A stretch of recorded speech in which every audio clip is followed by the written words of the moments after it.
Ooh, feels good to be good, baby. It's a good day to have a great day.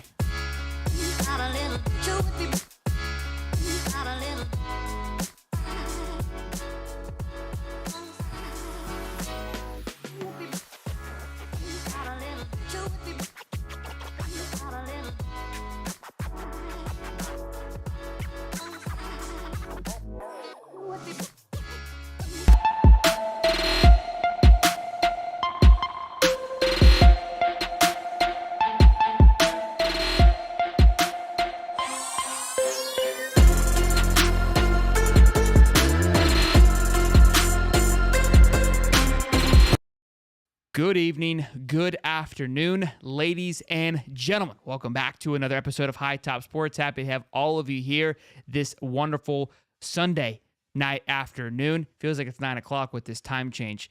Not sure how I feel about it. I've never been a big fan about it getting dark at 5:30, but it was nice getting a little extra hour of sleep if you call an extra hour of sleep with having a little 1-year-old. It is little man's birthday today, so happy birthday to Beckett Tiger Walker as he turns 1-year-old. Year goes by fast, boys. For like just the other day, I was watching Texas A&M get their ass kicked with Florida Gators with little man, and now I get to watch us get our ass kicked against Arkansas with little man. Without further ado, ladies and gentlemen, let's go ahead and introduce the co-host for the evening, Cody, aka the Professor. I mean, do we expect anything less at this point, boys and girls? How you doing? Happy birthday to little man. That's super exciting. Got the smash cake going, and we did. You know, family probably got to get together, and he definitely probably got a bunch of presents, right? He got more than he needed, and all he cared about was ripping the paper off and playing with the boxes. I'm excited. We got a little basketball hoop. We were playing baseball with the wiffle ball and bat that he had. I put up a few dents in them. That's typical. Par for the course, but yeah, he got some smash cakes. He's got a great grandma, and he has he's got two GGs, and he has two GGs, and he has a great grandpa as well. Yeah, my wife has she's her GG, so it's her great grandma. So I guess he's a great grandma. Yeah, great grandma. Sorry, two greats. So it's kind of hard. It's weird. It's a long lineage for sure, but pretty cool stuff. They're all here. Everyone's here, so it was a good time. But look, man, we had a hell of a weekend for some college football. It was a fantastic one. A lot of some upsets, some big upsets, and I knew this was going to happen. I just knew that the college football world was going to work itself out where there would be, not too many undefeated teams where the college football playoff committee team had to make a decision. It's going to work itself out. I see Washington losing to Oregon, and if you've got 4 teams undefeated, and then Michigan, Ohio State, they're going to solve that problem itself. Now, you will have the battle of a one-loss team, but if you've got a one-loss Pac-12 champion, that's going to go over either Michigan or Ohio State. I don't care how good Michigan or Ohio State looks. So if Washington wins and goes undefeated, obviously they're in, but I believe Oregon's the better team and will win in a neutral site. So let's say they go on to win. They're going to get the nod. So the Final Four right now, I mean, it looks like it's pretty locked and loaded, to be honest with you. Where things will get dicey, which we're going to get into, is that Bama versus Georgia matchup. If Bama somehow takes down Georgia, which we're going to get into it, in the SEC championship, because right now it looks like those are the two guys to make it there. Are you going to really keep Georgia out of it? You really going to take Georgia out of it after week one? Or after one loss into the SEC championship? It still can get dicey. But it definitely cleaned itself up more so with Oklahoma going down, kind of taking their name off the hat. But Texas is still going to be looking at their 2 with a 1 win. Let's get into Mr. Old Reliable here. First order of business, boys and girls.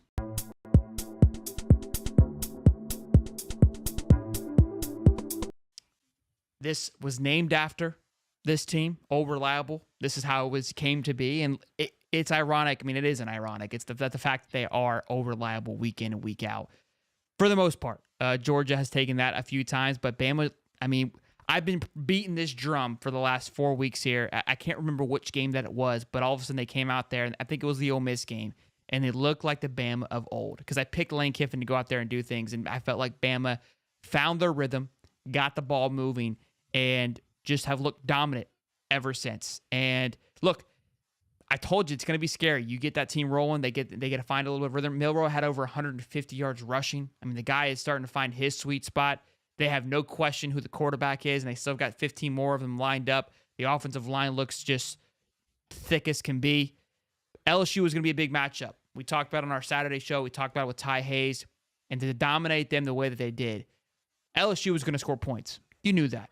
I said that in the Saturday show. But I also said that Bama will find an answer. When that answer will be, I don't know. They figured it out in the second half the same way that they did against Tennessee, just like the Bama of old. You feel like you got them back. You feel like you're going to make an upset, and then they come out in the second quarter and just absolutely punch you in the mouth. They are known for being a four-quarter team, and I'm telling you, they're rolling all the way to the SEC championship, and they're going to be the team that, in my opinion, that gives Georgia a real big fit. A real big fit. I think with the team that I saw yesterday, I almost want to say Bama right now is better than Georgia. I mean, I feel like with their quarterback, they bring an extra flair to it with his wheels. And it's funny because I can't remember where I heard it, but somebody said all we have to do is let Milroe figure out how to throw the ball, and like everybody was making fun of Bama. Well, it's like week what, 6, 7? Guess what, guys? Milroe figured out how to throw the freaking ball, and they said it best last night. The commentators that Milroe has not done any work with getting out of the pocket and running. He said that's God given. All I've done is quarter, inside the pocket, throwing the ball. That's the only thing I practiced. So, boy, I tell you, it's going to be lethal for a lot of defenses. He's big, he's strong, he's fast. He can throw the ball with good velocity, and it seems like that his receivers are figuring out if he starts rolling out that they can come back and they're going to make plays coming back to the ball, which is very important. I mean, So they have talent everywhere. He wasn't extremely deadly with his arm. I mean, he ran for 155 yards, 20 carries. I mean, he threw for 219, but he sliced you and diced you with his feet. And you also had on your notes there, Jaden Daniels out with a concussion. We were talking about that before the show. How's he going to match up against this Florida game at 7:30 on Saturday night? Did you ever confirm if there is a 10-day protocol for a concussion, or is that like? I was trying to look it up. I know in the NFL it goes off the grade of concussion. The problem is LSU will not give me anything on what grade of concussion he had. They're keeping it so close. NFL's a little different than college football. I think the rules are set a little heavier with the NFL. But I don't know. Do you play them? Because listen, let's be real. LSU's offense is very elite, but I don't know if Nessmeyer can get it done, the backup. And if you're LSU right now, is it worth really getting them hurt? Because the last thing you want to do is go out and get them rattled again. Yeah, look, I think Brian Kelly's job is in danger. So I don't think he's not going to not play him. It's not like, hey, let's preserve it and let's wait till next year. I don't think that's going to be the case at all. So they're going to get him out there as much as they possibly can. The last thing they want to have happen is what happened to us this past week, is lose to a 5-4 struggling team that with a coach that's potentially on the hot seat in the Florida Gators. You don't want that in your home, in your home stadium, which Florida hasn't done very well at LSU in a very long time. Jaden Daniels being out opens up the door tremendously. Now, Newsmeyer for LSU, Garrett, I know he's no slouch. Okay, he's no slouch of a backup quarterback, but he is no Jaden Daniels, who also rushed for 163 yards on 11 carries. And we were just talking too, man. It feels like there isn't many teams that in college now you got to have a back that can move its feet. KJ Jefferson proved to be a factor as well. When other things aren't working, it's just like, hey, just send everybody out, streak them, and go give me 8 yards, right? That's just that seems to be it's turning into backyard ball a little bit when you've got an athlete at the quarterback position, and that old style, just, hey, your pocket passer quarterback, unless you're like Georgia, where you're just a true through and through football team where everything is clicking because you've been building this dynasty.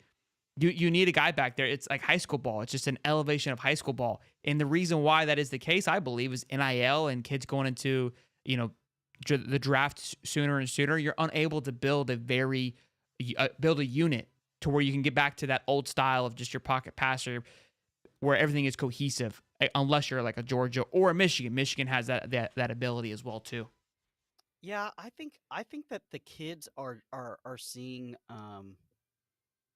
so these kids probably watched Dante Culpepper, Mike Vick, and players like that, and then tried to emulate them. And I think that the dual threat quarterback is just is something that is here to stay. Every great NFL team, has one right now. I think the days of being kind of that quintessential pocket passer, I think they're kind of coming to an end.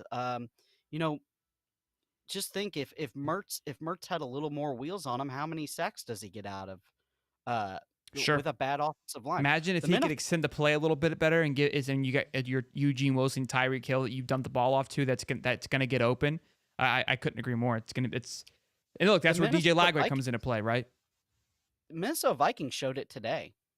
You go from a statue back there of Kirk Cousins that gets hit and hit and hit, and then he's out with the Achilles rupture, and you put Josh Dobbs on 3 days. He's Crazy, only been in Minnesota for 3 days, and he goes and wins, and he crazy. does a lot of it with his feet.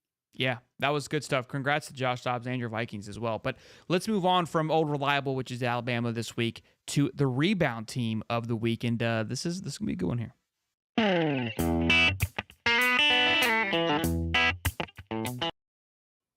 Old Dabo, after his rant, his 10-minute rant about if you don't like me, get rid of me, gets it done against Sam Hartman and the against Notre Dame and Sam Hartman. And I loved it. He goes, if Clemson was a stock, you buy, buy, buy. That was the motto that came out of the game after getting the big W. It was a massive W for Clemson, where, look, it felt like their season was, now their season in a sense is over to Clemson's standards, but a great bounce back. I think it just speaks to Dabo and the passion and what has made Dabo so special. I still feel he's a little behind the eight ball, not going into the transfer portal. He's got to make some adjustments. This guy has an ego as big as time. And look, when you get a big win like this, all you're going to do is continue to fuel that ego. But I love me some Dabo. I loved his response. I love his passion and his pizzazz. I know he annoys people. He's kind of a douchey dick. I love when he runs on the football field. It's kind of over. It's probably shouldn't do it. It is a little cheesy, but there's something about people that are cheesy or just a goofball. I like to call it, but own it. To me that's Dabo Sweeney. He knows it or doesn't know it. Doesn't really care. People can tell him he's a goofball, and he doubles down. He double downs on it. Like, how can you not love that and a head coach and just in people in general? Yeah, that's why you like Kirk O'Chain so much. Who? Kirk Cousins. Oh yeah, he's a goofball for sure. Yeah, Total goof. all goof. So, yeah, man. Clemson back. They pick apart Sam Hartman pretty early. The defense looked better. Now Notre Dame was able to climb back into this, but Yep. if you're a Notre Dame fan, this is it. You're done. Your season's done. Everybody for Notre Dame said if we could just get a quarterback through the transfer portal, we're going to go win a natty this year. And sorry, Dome heads, you got your quarterback and you still lost, and your season is over. In the words of Uncle Lou. Yeah, and look, Marcus Freeman obviously had a lot of hype coming into this, a big hire for them. A Notre Dame guy through and through. Went to Ohio State, but it's is he on the hot seat? Probably not. But again, we're speaking to Gator fans here. This is where I always go back to. As much as I want to put the flame on Coach Billy here. And I know we're not talking about the Gators here, but this is kind of when you see a coach like Marcus Freeman or a coach like Lincoln Riley or a coach like Brent Venables that are all look like they're, in my opinion, they may have less losses than Florida do, and their losses may not look as atrocious as Florida does right now. I know we have a higher recruiting class than all those coaches that I just named in a more elite conference. And I also know that our schedule is one of the top 5 hardest schedules in the conference as well. And because a question that I raised as well was, if Billy were to leave right now, would a Power 5 school pick him up? Right, that's the question. I know I'm getting a little off the topic here, but it kind of just, when I keep seeing these coaches that are second-year coaches that also, got the nod, and it's like we're all looking around because I always ask, if not Billy, then who? Everyone's struggling is kind of the point that I'm getting at. Now, I'm still on there is concerns, and I'm not trying to say that, hey, he is the answer, because look, if Lincoln Riley were to leave USC, I believe a Power 5 school would give him an offer. If Brent Venables left, I believe a Power 5 school would give him an offer. I don't think Billy gets an offer from Power 5 school. That is my concern. Look at what happened to the TCU coach. Sonny Dykes, goes out there, goes to a national championship, and now that was the big thing too. People were like, "Oh, look at Sonny Dykes, he did it in year one." Flash in a pan. You didn't really build anything to last. If you want to go win 1 year, and we've talked about on the NFL show, you want to be the LA Rams or you want to be the Buffalo Bills. Now the Rams got it done. Doesn't always work that way. There's plenty of teams, the Padres, the Mets. This is baseball, but you spend a ton of money to go get it that year and you don't get it done. But now look at them. They've lost everything. We're kind of rambling here, kind of getting off topic, but it all kind of syncs up. But look, big bounce back for Clemson. All in all, just a hard knocked game for them, a hard fought game to, like you said, ruin Notre Dame's season. 2 losses, in my opinion, it was already over. But now it's just you really have just collapsed any hope for there to be anything left. And Notre Dame, let me see the remaining schedule. They've got Wake Forest and then Stanford. So, I mean, what are you waking up for? You got a bowl game. Congrats, you'll finish 9-3. You'll get a healthy bowl game, but that's not Notre Dame standard, right? They're gonna go back to just being what Notre Dame has always been. They'll be on NBC. People will be excited because it's Notre Dame, but this is not it. Yeah, I almost feel like LSU is turning that way under Brian Kelly. Interesting. You know, Yeah, because again, this was the year for them. We all talked about it at the beginning. I said I believe the West ran through them. Boy, were we wrong. And even I think week 3, we had Jake and Ty on our Saturday show, and I asked about it, and I think both of them said, "Look, I think LSU is still the team to beat in the West." I think we got the answer to that last night. And look, I was my opinion turned as we got into week 4 and 5 that it ran through Bama, it ran through Tuscaloosa, even before LSU took that second loss. LSU should have more than what they had. They should have lost to Mizzou as well. Yeah, they got lucky. And I'm gonna say this real fast. Q Lee, you said something about Perkins. Perkins is not what I don't know what they've done. I don't know if they put too much on his plate, but he is not the Perkins that we saw last year. Sure. Yeah, it's I know. I had him. I had slump, as my guy to be a breakout, another breakout for him, but it wasn't the case. Let's move on to you like that. This is my favorite you like that we've had in a very long time, and that is Oklahoma State. Okie State gets it done. You're gonna love this graphic here, boys and girls. Not Jason if he's watching. He probably just turned it off if he was watching. Or he probably didn't even tune in because he saw the title. That's probably more what happened. Jason is our Oklahoma guy who threw a 3-hour fit last night. And I get that. Take down Oklahoma. Man, that's typical Oklahoma, right? They usually do it later on, but they did it. They've done it twice now. They've done it early with Kansas, and now the Big 12. Starting yesterday, I think there was 4 or 5 teams with 1 losses in the Big 12. So the Big 12 was kind of wide open. You had Iowa State. You had not Kansas. I think you had Kansas State, Iowa State, Oklahoma, and Texas, and there's one more, and I can't remember who it was. Kansas State lost. Oklahoma lost. Iowa State lost, which now leaves 2 teams with 1 losses, and that's going to be in the Big 12, and that's going to be Oklahoma State and Texas. And Oklahoma State looks good. They're on a burner right now and out for a vengeance. And here's what I said for forever the big bro, because this 118-year-old rivalry has now come to an end for the foreseeable future. It was like 91-19 is the record. 91-19. That's the big question here. You win 91 times and only lose 19 times, but you lose the last game of the rivalry. Would you rather have that, or would you rather be 19-91 but win the last one and get to walk away into the sunset of like, well, I guess we'll never know because the last time we played, we beat you. I'll tell you right now what I rather have. I'm still high on the week 0 win over Miami, in the Fumble Bowl, where both teams fumbled the ball 25 times. What game? Over Florida. The Florida-Miami game, week 0, Camping World. I'm still high on that, and I'm still sad about UCF. So you're taking the forever big bro, you're taking the 19-91, or you're taking 91-19? I'm taking the mullet power and the 19 wins, and you won the last one. Yeah, and the way he did it. because it lasts forever, right? I don't Forever. because it's the last thing that's going to be on your mind. Nobody's going to remember the past 118 years because all the fans don't even remember it. It's just like, hey, the last time we played you guys, we kicked your ass. Like you came in as the number, top 10 team in the country, and we wore your ass out. It's I'm tough. not going bald. Ignore that. It's tough. It's tough to be an Oklahoma fan right now. But Oklahoma State, man, after when they started the season, I know there was a guy, an Oklahoma State guy that's friends with Jason. He said if they don't win over a certain amount of games, he's going to shave his beard. He shaved it after the 2 losses because he looked at the rest of the schedule. Was like, no way we won. And this guy had just a phenomenal beard that just went. No. I would love to talk to him. Love to get him on and get his thoughts because probably punching air, but in a good way for shaving his beard. But good. Kudos to them. And look, I thought Oklahoma was locked in for the Big 12 championship. I was excited to see Texas first, Oklahoma. Now, if you're Texas, big win over Kansas State.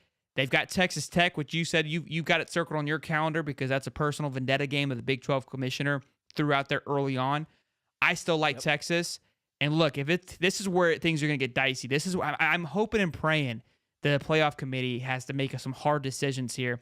And the hard decisions obviously is going to be if FSU can make it through and go undefeated, is there a world that we can somehow get a 1-loss team to bump them out? If there's a team that can bump them out, it's going to be Texas, in my opinion. I don't think it happens. I'm dreaming here. There's no way you turn away an undefeated FSU, but a boy can dream. Now, that's funny you say that. That is so funny you say that. The personal vendetta. Because there was a late PI on Stoops that should have been a PI that did not get called. And OU fans were screaming about it yesterday. Stoops, you mean Venables? No, Stoops' grandson plays on the team. He's a wide receiver. Oh, sorry. Okay. Yeah. And so I'm just here to tell you, there might be a little truth to that. So we'll see. Refs looked away at the very end when OU was driving. So you're thinking that they wanted that. They wanted the little bro to get it done. Oh, for sure. If you're that conference, for sure. Oh. Especially how loud OU is. Oh, for sure. We talked. There's a thanks for coming and a smack on the ass. We talked about. I was on the show with Jason. We discussed that, and I'm never one. I say I'm not one for conspiracies, and then here I am in the On3 conspiracy with recruits dropping. But it's hard not to look at those things, and this is why we talk about the Texas Tech game. But that look, these games are going to be. You better not let it get close. You better not let it leave it up to a call, because it's going to lean the opposite direction if that's the case. And you're kind of hitting that on the head of like, hey, see you later, big guy. Nice knowing you. Dana White says it best. Never leave it in the hands of the judges. That's true. Good stuff there. Hey, you like that? Good. Hey, congrats to Oklahoma State, the Pokes, my Cowboys. I was big on them yesterday. I picked them in our pick'em, so I feel pretty good about it, baby. I loved it. Good stuff. Let's go ahead with you. Build off. It's a good one, boys. I don't have the sticker, so we're just gonna get to the good stuff here. Oh, there it is. I had it backwards. Miami and Air Force. Air Force undefeated, take an absolute just backhanded slap against Army. I mean, what happened? They were golden, destined for greatness. And then just quarterback. They're not going to go obviously and be in a Final Four or anything, but it's definitely a big L. And James Madison, they're still undefeated, but they're not bowl eligible, so they don't mean anything. So now you've got they could go undefeated, but I'm not going to count them, right? So it's tough, man, for Air Force. And then of course Miami. NC State was a 5-3 football team. They're no slouch, but Miami, after beating Clemson, felt like, okay, we can get things back on track. We got FSU coming up this week. Let's get past NC State. And that's probably what happened, right? You're counting your chickens before they hatch. You're heading into the weekend for FSU. And look, is the season over? Not by any stretch. You only have 3 losses, but from how you were able to bounce back after your true kind of 2-loss skid there to 2 gross losses to Georgia Tech. We peeled them off then, and they got themselves back on the car, and are peeling them back off as well. Look, right now they look like they're going to get clapped against FSU, but those are one of those games where, for the fact that Miami was able to bounce back after that Georgia Tech loss and have some rhythm, that's something that I have to, kudos crystal ball for. And the NC State game is one of those games that I could see because it's, in between going into the FSU game where you do fall flat on your face. I know people are thinking FSU is going to go in there and roll, but FSU, again, did not look great against Pitt. They struggled. Now, they pulled away at the end like they have been week in and week out. But for a second there, it felt like if Pitt had an offense that could just, breathe for a second. And that's where that Louisville FSU matchup in the ACC, that's going to be a fun one to watch. That's going to be our last hope of keeping FSU out of the playoffs after the Florida game, of course. That game's going to be a dogfight regardless. But again, just that offense scares me. And with our injuries that Florida's dealing with, I feel confident, not as confident. What are your thoughts on our two peeled off teams, Code? Yeah, Air Force loses their quarterback, and you can't. I get it, but you got to have something. You have to have some resemblance of something behind that. And you go out and get mollywopped by Army, and that's a rivalry. I know that a lot of people don't understand. Now, it's not Florida State by no means, but when you go and play another service academy, this is what it's gonna be. It's gonna be like going against the Iowa defense. It's just gonna be a bloodbath on the field. Sure. And Air Force just comes to a screeching halt, and they're the Air Force of the old of not winning anything. And I don't know if they win another game this year after getting mollywopped like that. That does something to your team. That does something to the psyche. And then we go to Miami. And Miami has good pieces. They have they have a couple of good offensive linemen that we talked about recently that we wish that Florida had. And they have Ruben Bain. Ruben Bain is an elite caliber edge rusher. He is extremely good. How he wasn't a top 5-star recruit, I don't know. But Ruben Bain is a real deal guy. But it comes down to this. Miami was so high on TVD, and this is what he does. Throws a couple picks, looks terrible, doesn't score any points, and again, Miami is irrelevant. If you look at the Miami schedule, Air Force schedule doesn't look as intimidating as Miami does. But yeah, Air Force losing to a 2-6 Army. Look, us losing right now, it's like losing Arkansas, right? Miami has Florida State, then Louisville, then Boston College at noon at Boston College. It is very likely. Another game. It is very likely they could go on a 3-game skid. This FSU game, honestly, is going to be their season because if they just get punched in the mouth, I'd expect them to play. They play Louisville at home in Miami, so on a neutral field. I expect them to get absolutely clapped against Louisville. Again, including more likely FSU. So this is going to be their season. If you got any blood left in you, you got a bowl game. Congrats, you didn't make one last year, so at least you're doing that. But if you want to save face, you want to try to close strong on some recruits, show that you got some will in it, and we'll see. But I don't know. Well, they're not recruiting like they did last year. Not even close. The money is dried up, and this is what it bought you. You went out and you spent the bag, and this is what you get. Congratulations, Miami. You got Ruben Bain and 2 good offensive linemen. And they're ranked 11th currently with 25 commits. So they've got maybe 2 more commits to land in this class. And that's not a horrible, but they have 0 5-stars with 11 4-stars and 14 3-stars after last year. Remind you, this is how you follow that up with 2 5-stars and 14. They had 26 commits last year. So that's how I'm thinking they're going to finish with an average class rating of 91. And then, of course, falling off. So they're 89 this year. Both 5-stars were the 2 offensive linemen, I believe. Samson and Francis? You're right. Yeah. Congratulations. You got 2 day 1 starters. And you got Ruben Bain on a high 4-star, and he is a real dude. But congratulations. All that money spent, and that's what you got. Now, if you're a Miami fan, you were talking national titles. We got, TVD. He's going to be the Heisman winner, all of this stuff. And it's not it. Yeah, it's not it. Boys And and the way girls, that you've lost, that you've lost is not been good. 6 points. 6 points. You're not putting anything up at all. I mean, what is that appealing to? Boys and girls, smash the like button. Appreciate you guys. Almost 50 people in here on the Sunday afternoon. Appreciate you guys supporting the show. Obviously, we're trying to get this Sunday show up and going. So appreciate your love and support. Let's move into game of the week here. Mizzou and Georgia. Great game, man. Hell of a battle. Back and forth, toe to toe. Mizzou not going anywhere, which scares the living shit out of me, going up against Florida in 2 weeks at Mizzou. This was in Georgia. You got to wonder if this game was in Mizzou, would that have been the edge for Mizzou? They played them last year in Georgia, played them really close, but this team this year is not the same as Mizzou as it was last year. I mean, they have made leaps and bounds, this Mizzou team, and could easily win out. And Mizzou's really going to be punching air if that is the case, because this game really decided whether or not they were going to be playing for an SEC championship. And now they won't be, because Georgia obviously will be. But here's the thing, too, man. We talk about Bama being all reliable. We talk about how great they've looked. Georgia looked good once again.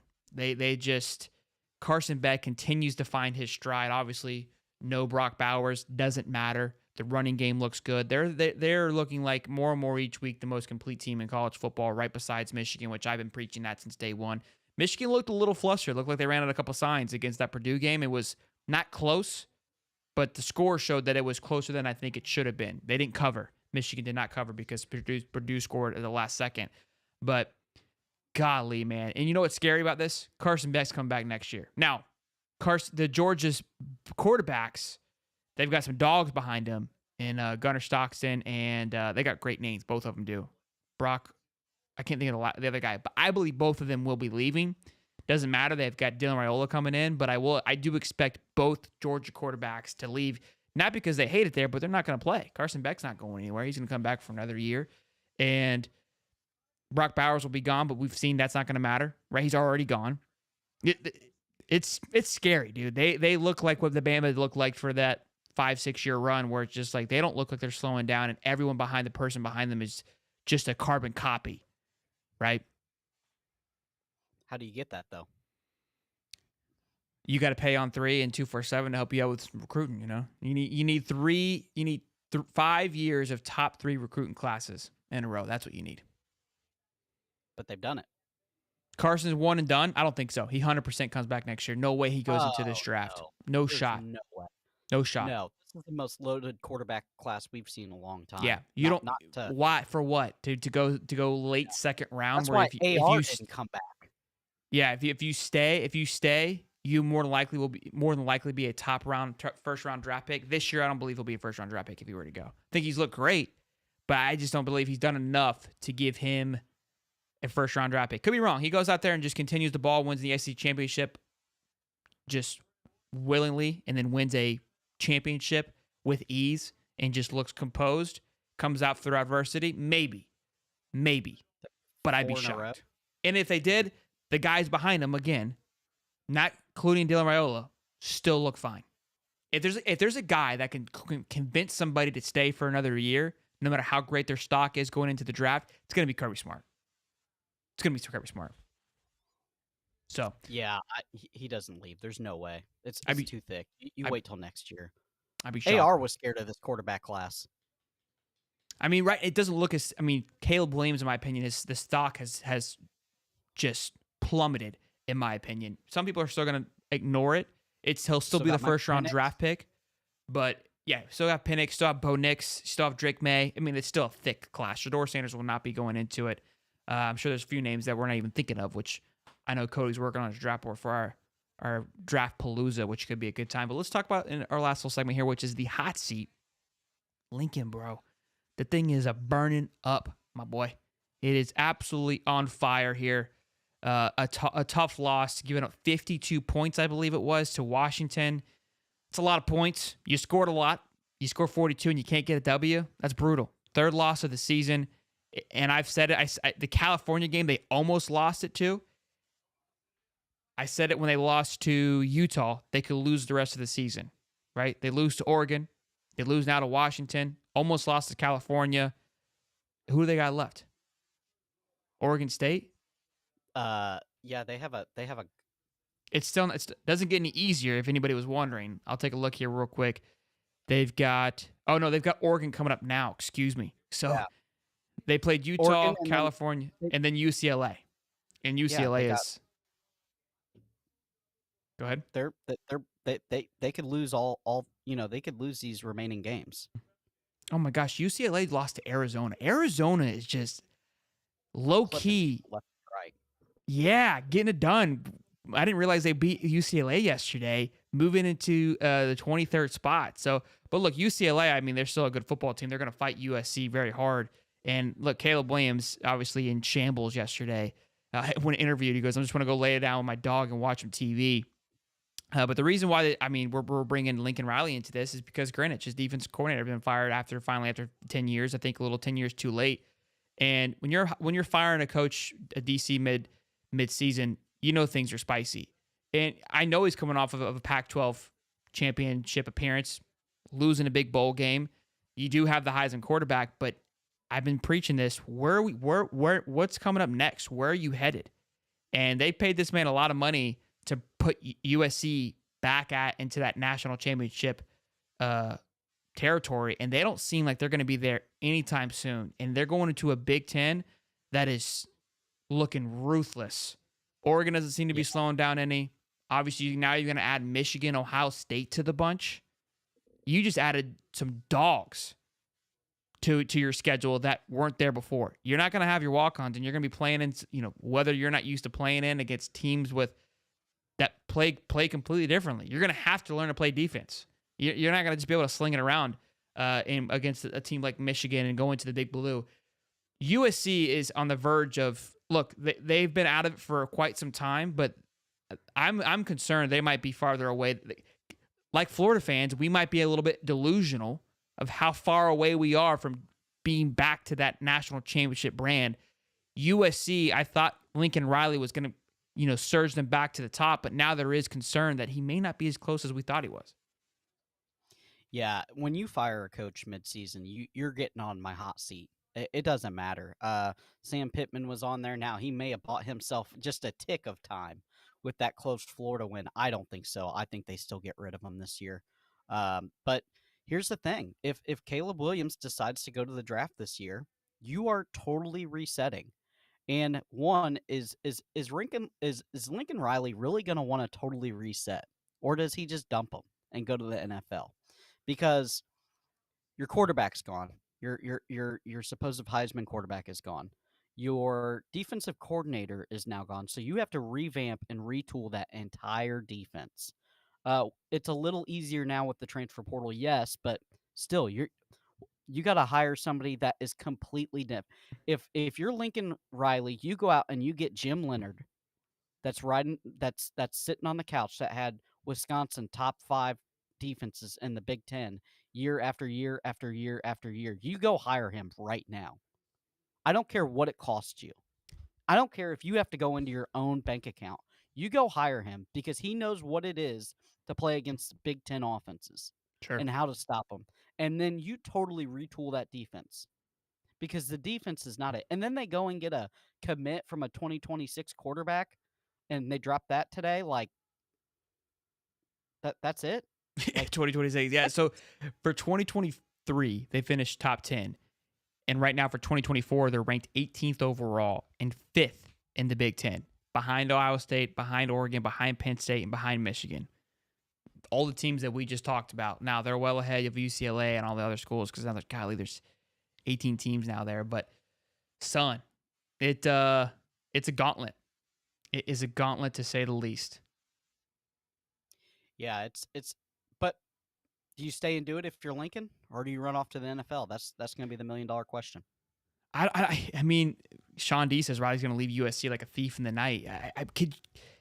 Do you want a guy like this that continues to do that? Like who's gonna say yes to this, right? Like I guess NFL they don't care about that kind of thing, but no, they don't care. If it's kind of like Cliff Kingsbury. I mean, he just did it to Arizona, kind of just gave up, just quit, rolled off into the sunset, got his paycheck and left. He goes and hires him. It's a carbon copy. What NFL team is going to look at that head coach and be like, yeah, I want this guy on my staff? I don't know. I think he's burning his own bridge by doing these things. It's going downhill very fast. He could go get an OC job. at any True. NFL team. True. That's fair. Maybe I'm thinking like he's just gonna run off and kind of just go do what Cliff did, right? Got my paycheck. I'm gonna go and take the pressure off me and just go run an offense. Give me a team with a Caleb Williams style quarterback, or follow Caleb Williams to the NFL. Go to Arizona. Hey, well, easy there. That's something to think about. Kyler Murray. But I talked about it in another video, the culture, right? Just kind of how Caleb Williams has carried himself. When he was the top dog, he was making fun of Max Duggan for crying, LOL, and painting his fingernails, then takes the L and he's crying in the stadium. I'm not here to pick on the guy. You can carry your emotions however you want, but when everything's going your way, you just walk around like, my shit don't stink. Even when after the Notre Dame loss, somebody asked you about it, he goes, I don't concern my opinions of sheep. Like, you're just being very arrogant, and then now people are asking you questions, and you're just like, I want to go lay with my dog and watch TV. To me, that speaks to, again, and that we talked about my concern with drafting Caleb Williams. I wouldn't draft him. I wouldn't take him. I wouldn't touch him with a 10-foot pole. But look at the quarterbacks he's had. He's created Heismans, right? And Baker Mayfield, Caleb Williams, Kyler Murray. Baker Mayfield is the only one I feel that has kind of pulled away, but he's had his troubles. He's had his struggles in his relationships in the NFL. Kyler Murray obviously is a wreck, and now you've got Caleb Williams, who doesn't look very stable either. And you're the leader. You're their guy right now. The Raiders need a head coach. It's pretty close. No, Raiders look good today. Dominated. They look like they bounced back. That team all of a sudden, and I was saying that, I think we talked about it last week. I said, man, that team is a pretty good team. They got some great players. It's not working out. I mean, yeah, getting rid of Josh was a big factor. I mean, they looked exceptional today. I think they won like 35-7 or something like that. They dominated the Giants. Now it's the Giants, but I think it was a big win for them to bounce back. I could see USC hiring Brian Hartline. Whew, that'd be nice. Jeremiah Smith though. USC, interesting stuff. Gotta have a quarterback though. Let's get into our top 5. Nothing changed. Nothing moved for us. Nobody went down. You could probably move Washington over Ohio State. Ohio State looked a little rugged against Rutgers, but I'm not going to move anybody for getting the job done. Same old. Obviously, FSU's lingering in there. I know a lot of you guys probably think FSU should be 4. I don't see that, and that it's probably me being biased. But how do you keep you got the Michael Penix is leading the Heisman voting, but you've got their team behind FSU. And look, I mean, you want to compare schedules, you want to compare big wins. Washington's got the big wins. They played Arizona, which now look that win looks really good. Obviously beating Oregon, which is Oregon's ranked 6th, so they're right on the outside looking in. FSU beat LSU, who now has 3 losses. They beat a 4-win Clemson team. Right? I mean, how can I don't see it. I'm not saying that FSU isn't good. I'm not saying that FSU is not going to make a run, but I don't see it. But look, I don't think we're going to have much of a change here. This obviously Michigan, Ohio State, the last game of the season, that'll throw things off, and in the Pac-12 championship, that'll throw this off. But honestly, this might be the top 5 for the rest of the year. Yeah, most definitely could be. But we still got to play the games because anybody can get sucker punched. That is true, right? Florida's got to play Florida State. That's going to be a big one. That's the last game of the year. And but Georgia, they got Ole Miss though. Georgia's got Ole Miss. That one's going to be an interesting one. That one's going to be a fun one. I was looking that up earlier. What's Ole Miss's record right now? They got 1 loss, big guy. They got 1 loss. They are Lane Kiffin. I gave up on him after the Alabama loss, and maybe that was the right thing to do because since then they've been on a burner. Big game against Texas A&M, but I think Bama's got to lose. Bama has a loss against Texas, right? And that's it. Bama's only lost against Texas, so Bama hasn't lost in the SEC. So Bama has to lose 2 more times, and they've got Auburn, I believe. And who else? They have in the SEC. They have Kentucky, and they have Auburn. So they have to lose those two games for Ole Miss to even have an opportunity to go to the SEC. So they needed LSU to win last night, and that would suck for Lane Kiffin and Ole Miss to be on the outside looking in. If they can do it, if Ole Miss can somehow sucker punch Georgia, get the win, they got Louisiana Monroe and Mississippi State that can't beat anybody this year. Yeah, but it for won't their matter. last 2 It games. won't matter. They have zero control of their destiny. Zero Yeah, control. well, Bama has to lose against either Kentucky or Auburn. They have to lose But- both. They have to lose both. Oh, they would have to lose both. Yeah, They have to lose correct. both. That's the issue. That's where it's Ole Miss is kind of signing their check. No way Bama loses both. No way. So the dreams of the LSU was the only thing that gave them hope, because then it would just be one of either Kentucky or Auburn, which that Auburn game then becomes, it could be possible.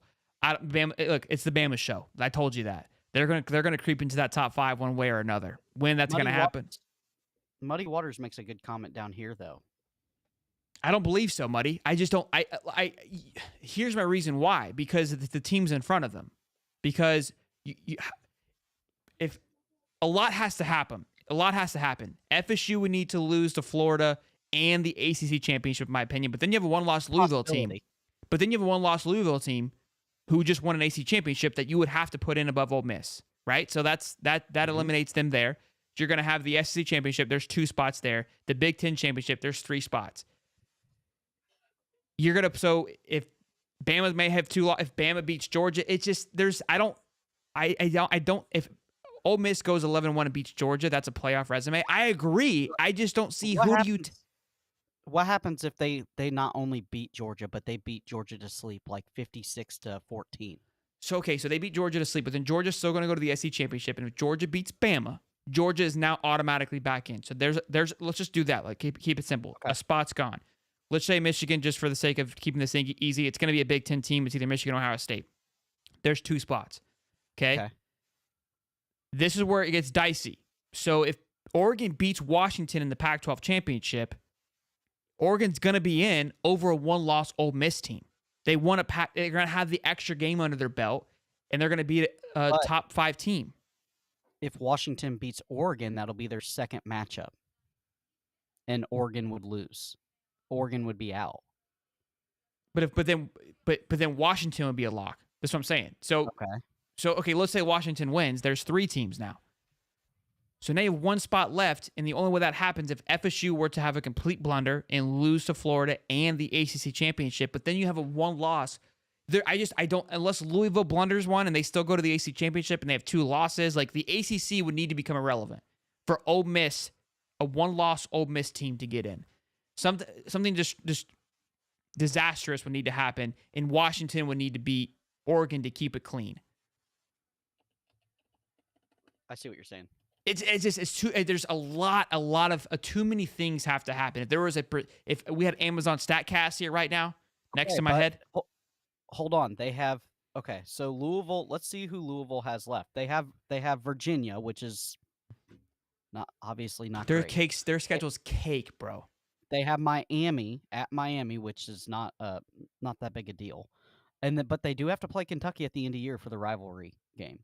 So look, again, the ACC would have to become disaster. So if Louisville were to lose to Kentucky, which would not mess up their ACC hopes, then they go and play FSU. If FSU doesn't even need to lose to Florida, if Louisville beats a 2-loss Louisville beats FSU, no ACC team is going to be in it. All right, cool. Now we got a spot that's wide open here. You still got Michigan. You still got Georgia. If Georgia's 1 loss, or let's say Georgia or Bama, right? Whichever one wins the SEC championship at that point. If Bama beats Georgia, then yeah, that Ole Miss resume is going to be looking really good. Because then you're going to have Michigan, the SEC championship, the Pac-12 championship, and yes, now a one-loss team with a good resume. But if you have Texas win the damn Big 12 championship, they're going to get in. There's just too many things. You have to eliminate 2 conferences. That's what's funny. You know what's really funny about this? The only way this works out is if the team that we just talked shit about for 5 minutes, Miami, goes up and sucker punches Louisville and Florida State, and then Florida State somehow loses to Florida. That's the only way this whole thing happens. No, because the Big 12 has to have a blunder too. 2 conferences need to have a blunder. You're not going to put You're not going to put a 1-loss Ole Miss team in over a 1-loss conference champion. This is not going to happen.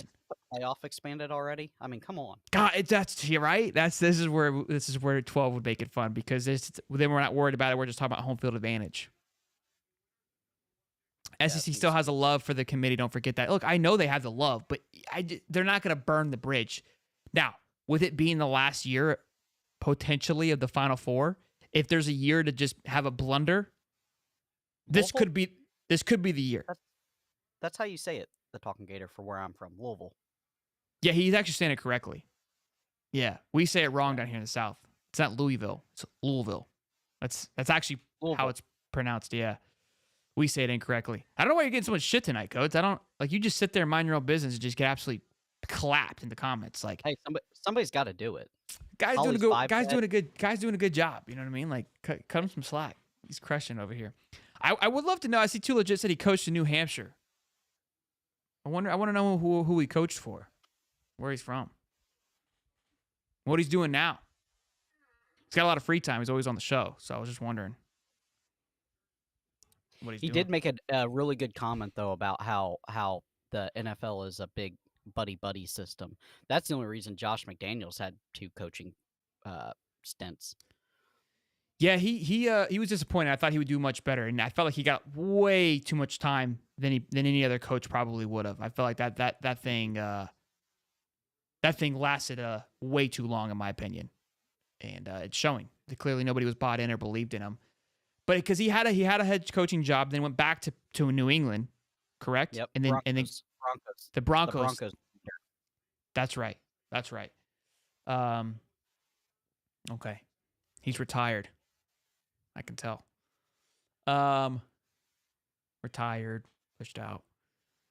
Tomato. Cody's taking Holly's role. That's fair. Somebody's got to, I guess, when Cody isn't here. Yeah. Close. Well, good show, guys. Good show. Appreciate it. Yeah, great time as always. Smash the like button, boys and girls. Subscribe for brand spanking new.